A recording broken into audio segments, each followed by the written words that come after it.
আমার আপনার সাথে বসবাসরত, একই বিছানায় ঘুমাইছি, একই বাসায় একই ছাদের তলে থাকছি, এমন অনেক মানুষ পৃথিবীতে ছিল, এখন নাই। কথা বলেন নাই?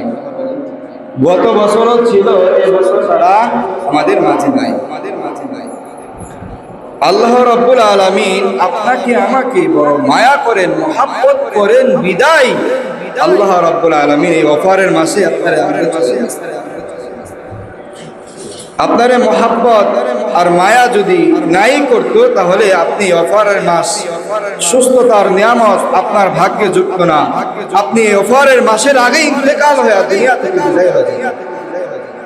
এই জন্য এই অফারের মাসে আল্লাহ তাআলার কাছে বেশি বেশি আমাদের ক্ষমা চাইতে হবে যে আর রাব্বুল আলামিন, জীবনে যত গুনাহ করেছি সমস্ত গুনার জন্য তোমার কাছে তওবা করি, আর রাব্বুল আলামিন তুমি মাফ করে দাও।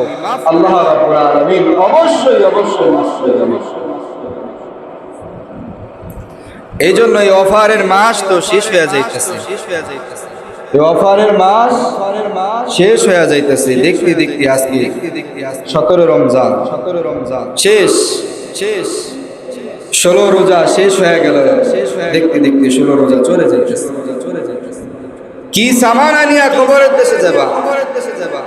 তোমার আমার জন্য তো রমজান মাস পাওয়ার পরে মাগফিরাত যদি কপালে না জুটে, আল্লাহ রাব্বুল আলামিন রাসূল আরবি সাল্লাল্লাহু আলাইহি সাল্লামের কাছে জিবরাইল আমিনকে পাঠিয়ে দিয়া বদদোয়া করাইছেন যে রমজান মাস পেল কিন্তু নিজেরে মাফ করাইতে পারলো না, তার মত হবে তবে আর কি হবে? সে ধ্বংস হয়ে যাক, ধ্বংসের দোয়া করা হয়েছে।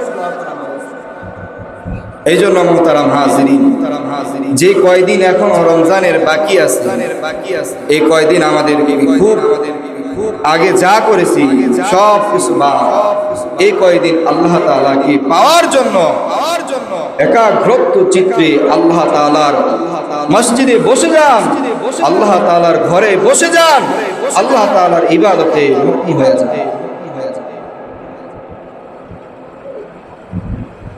এই মাস এত দামি, আল্লাহ রাব্বুল আলামিন বলেন যে এই মাসে কোরআন কারীমকে আল্লাহ রাব্বুল আলামিন নাযিল করেছেন। এই মাস কোরআন নাযিল হওয়ার কারণে দামি হইল। এই কোরআনের সাথে যদি আমার আপনার সম্পর্ক থাকে, তাহলে আমি আপনি দামি হয়ে যাব। এই রমজান মাসে কোরআন খতমের সময় যদি কেউ যদি কোরআন পড়ে, কোরআন পড়া অবস্থায় আল্লাহ রাব্বুল আলামিন বলেন যে তাকে প্রত্যেক হরফের নেকি আল্লাহ রাব্বুল আলামিন তার আমলনামায় পাঠায় দেন।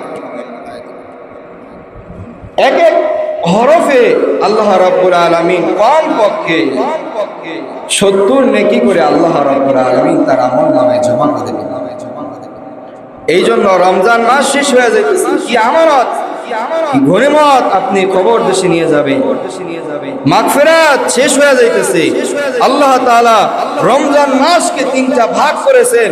প্রথম দশক আল্লাহ রাব্বুল আলামিনের রহমত নাজিল করেন, এই রহমতের 10 দিন শেষ হয়ে গেছে। দ্বিতীয় দশকে আল্লাহ রাব্বুল আলামিন, এই দশকে আল্লাহ রাব্বুল আলামিন বান্দাদের মাগফিরাত অর্থাৎ বান্দাদের ক্ষমা করেন। আমি আর আপনি যদি আল্লাহ তাআলার কাছে ক্ষমা চাই, আল্লাহ রাব্বুল আলামিন আপনাকে আমাকে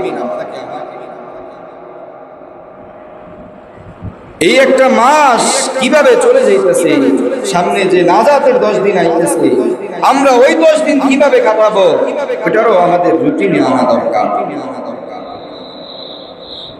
প্রথম দশকে আল্লাহ নবী সাল্লাল্লাহু আলাইহি ওয়াসাল্লাম একবার ইতিকাফ করলেন। এই রমজান মাসে আল্লাহ রাব্বুল আলামিন ঘোষণা দেন এমন একটা মাস রয়েছে, এমন একটা মাস রয়েছে এই রমজান মাসের ভিতরে আল্লাহ রাব্বুল আলামিন বলেন যে এই রমজান মাসের ভিতরে এমন একটা রাত আছে, ওই রাত হলো 1000 মাসের চেয়ে উত্তম। কেউ যদি ওই রাতে ইবাদত করতে পারে, আল্লাহ রাব্বুল আলামিন জানায় দেন যে তার 1000 মাস ইবাদত করার মতো তার আমলনামায় আল্লাহ রাব্বুল আলামিন সওয়াব পাঠায় দেন। এই দশকে আল্লাহ নবী সাল্লাল্লাহু আলাইহি ওয়াসাল্লাম প্রথম দশকে রাতমুখী খুঁজলেন যে আল্লাহ তাআলা বলেছে 1000 মাসে ইবাদত করার মতো সওয়াব আল্লাহ তাআলা এই রমজান মাসে রাখছে। প্রথম দশকে আল্লাহ নবী সাল্লাল্লাহু আলাইহি ওয়াসাল্লাম রাত্র জাগরণ করে এই সবে কদরকে খুঁজেছেন।